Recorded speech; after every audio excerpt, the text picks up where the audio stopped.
最後一點係香港啦，咁樣其實係咪政府要求中央派駐軍嚟解決香港嘅事務問題啊？呢啲係完全係一派胡言嚟嘅。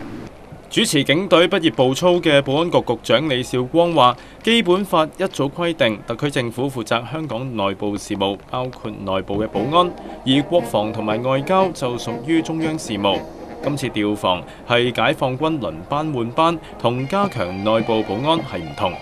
另外提到示威集會保安問題，李少光話：區議會有討論清拆西環中聯辦出邊嘅花槽，不過有居民反對，要尊重佢哋嘅決定。就算拆咗個花槽咧，都只不過係有足夠地方多咗10零個示威者啫，就唔會話即係因為拆咗個花槽咧，令到